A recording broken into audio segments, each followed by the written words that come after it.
Exactly. It's not healthy, though, is it?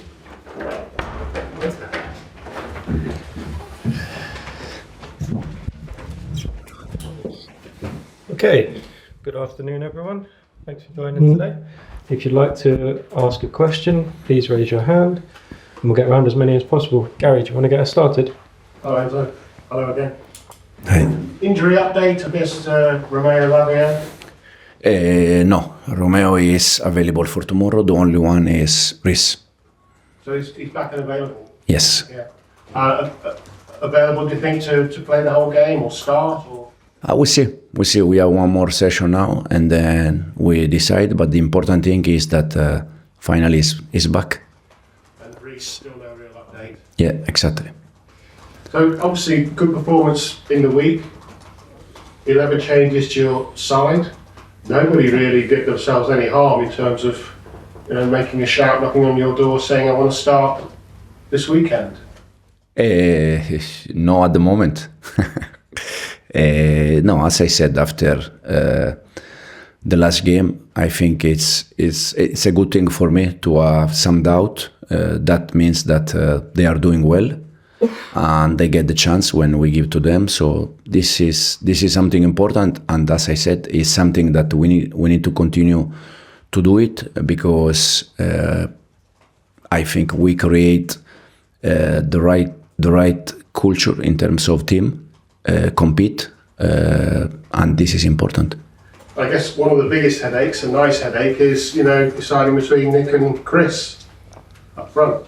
Yeah, it's one of them, but I think Pedro did well the other day, Misha did very well the other day, all of them, to be honest. Benoit did well, Axel again did well, Renato, Cesare, for me, he played fantastic game the other day. So yeah, it's important that when there is chance, as I said, even if 5 minutes or 10 minutes or half an hour or from the start, they give everything. So it's important. Check with Brighton whether they mind you fielding 22 players. Say again, sorry. Right, don't worry. I said check with Brighton whether they mind if you field. Okay. Ben Chilwell. Yeah. I mean, you said it. You didn't say anything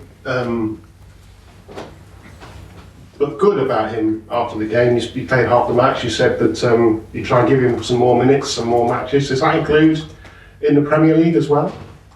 Yeah, in the moment that we need, for sure. Why not? I said already many times, and I will say again that in the moment that Chile is with us, he's one of the Chelsea player, and it's one of our player. And if we need, we give him chance and minutes.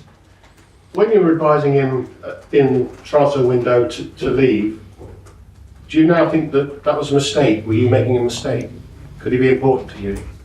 We all make mistake. Probably yes, probably no. I don't know. Simply, I said many times, I'm here to take decision, and sometimes they are good decisions, sometimes are not good. But the only thing I can say that there is not any bad intention from me. It's just to see things and to try to think about the good thing and the best thing for the club.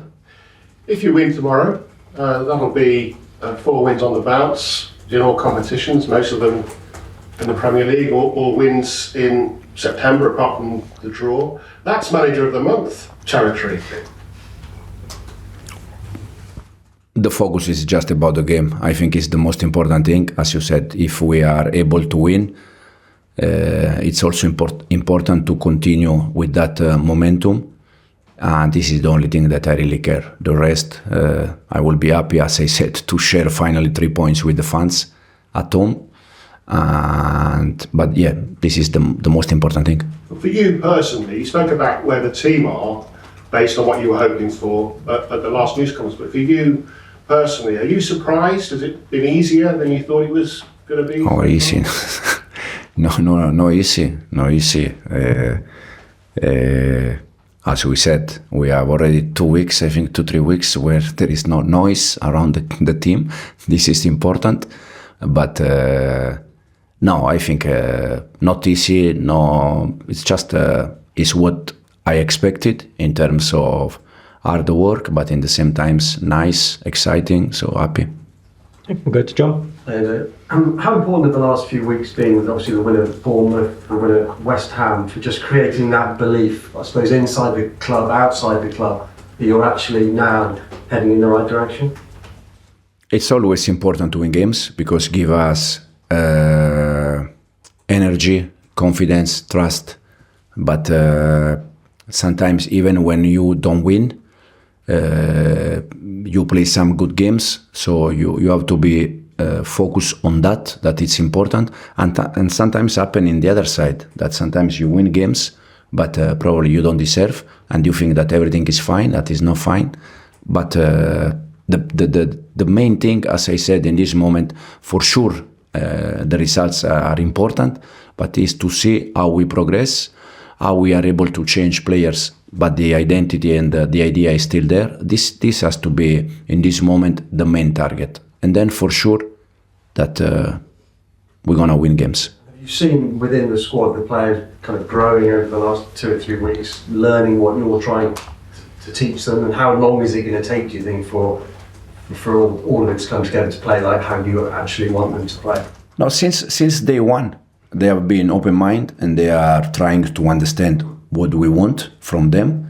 So since this happened since day one, and then I think there is no limit in terms of, okay, we need 3 months to learn everything. No. We are going to continue to learn every day. For sure that learning things we can improve. This is for sure. But there is not a moment that we say, okay, we need 6 months to learn, and then no. It's work in progress every day. We can add things, we can improve, and this is the only thing that we need to be focused. And it's one of your biggest challenges, keeping the players happy. If you look at Christopher Nkunku, who's, he scored a hat-trick on Tuesday night, he's got 6 goals this season, but probably won't start tomorrow. So how do you go about dealing with him? Be honest with him and with all of them. I said many times, probably I told them since day one, we cannot play with 7-8 attacking players, otherwise there is no defensive balance. So now in this moment, as you said, Nico play Premier League, scored 2 goals, Christo played the other day, scored 3. This is good because no one of them can drop. That means that the other one, he can have more chances, thinking and knowing that it's impossible for them to be at the same level for all season, because it's not possible. But it's important that they compete each other and they are ready when we give them minutes. We go to Charlie. Hi Enzo, you just mentioned the defensive sort of balance and stability in the team. Your team have kept 3 clean sheets now in all comps, 2 in the Premier League. I think the last time Chelsea kept 3 straight clean sheets in the Premier League was back in 2023. So how important is that for you to see that confidence in your back line? Absolutely, it's important. It's important because we don't concede. That means when you don't concede, you have more chance to win in case you are able to score.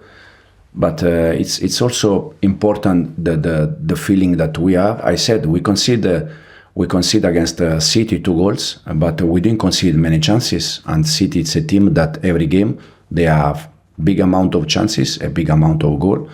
The other game probably, Wolves, we conceded 2 goals, but second half we didn't concede any shot. So I think we are also defensively, we need to improve many things, but we are in the right direction. Doesn't mean that every game we are not going to concede, because this is not real. For sure we are going to concede goals, but it's important that we improve a concept between all the team, that when we speak about defensive line, we used to think that we are talking just the defensive player, but it's not. I said after West Ham game, probably the best player defending was Cole and Nico, the way they start the pressing, high pressing, and give us chance in behind to manage better the situation. So it's about all the team. Marc Cucurella, he started in all the Premier League games so far this season. I just wanted to ask you your thoughts on how important he is to your team and the way that they're just 2 defenders. Marc is very important. Marc, he has something that sometimes you struggle to find a player. Marc is good, and he is making good also the players around him, because it's a guy that is always talking, is always demanding, and when you are able in a team to have 5, 6, 7 players like Marc, that they are always talking and improving the rest, the other players, it's something important. So I'm very happy with Marc. And finally from me, I mean, obviously you're taking on Brighton tomorrow. They've got a manager in Fabian Hurzeler, just 31 years of age, and the team are unbeaten so far this season in the Premier League. So what have you made of the work he's done at the club? Fantastic. He's doing a fantastic job. I watched also some games from last year when he was in the other team in Germany, and you can see clearly the idea. I also think that when you join a club where the previous manager was playing more or less the same idea, that helps a lot. So my big friend De Zerbi was there, so probably they are continuing also with the same style, and it's something that help a lot. Okay, final question. We'll go Ruben and then Rahman. Hi, Enzo. Hi. Chelsea play on quite a tight pitch, quite small compared to some of the other teams in the league. With the style of play you're trying to bring to the club, would you ideally want to play on a bigger, more expansive pitch? I think at the end, more or less, the pitch, they are all the same. Sometimes probably the pitch looks big when we are in the right position, and when we don't move a lot. Sometimes we want to move a lot, and we make the pitch small. So I think it depends more on how we behave than the pitch. Tosin looked really good when he came off the bench at Bournemouth and last week at West Ham. How impressed have you been with him since he's come to the club? Yeah, very impressed. I know Tosin since City. I know from them. Very impressed with him, especially the way he's behave inside the pitch, outside the pitch. It's always there. He's one of the leaders, the change room. So we are very delighted and very happy with him. Thank you. We'll finish with Rahman. Hi Enzo, I don't know if you've seen the stats, but Moises Caicedo has made more tackles than any other midfielder in the Premier League. Before you came, people were like, oh, he's not a 100 million player. There were doubts if he was that good. So you training him, how good is he and how much more can he get? No, he is top player. He's very good. But as all the top player, he can improve things, and for sure he can improve. The way he's playing in this moment is fantastic. Then about the price is not my problem. It's the market that sometimes decide the price. But most of the time, because clubs pay a lot of money for players, we expected that kind of player will be always the best or these kind of things. But it's not like this. He has to enjoy, he has to play, he has to work hard, but the most important thing, he has to always to be happy and enjoy football and don't think about price and these kind of things, because it's not his problem. If a club pay for a player, it's because the club decide to pay that amount of money. It's not because the player ask, if you want me, you have to pay this money. It's an agreement between clubs, so for all the clubs it's the same, but the player in this case, just enjoy, just play football. That is what Moy does very good, and this is the most important thing. Okay, cameras off, please.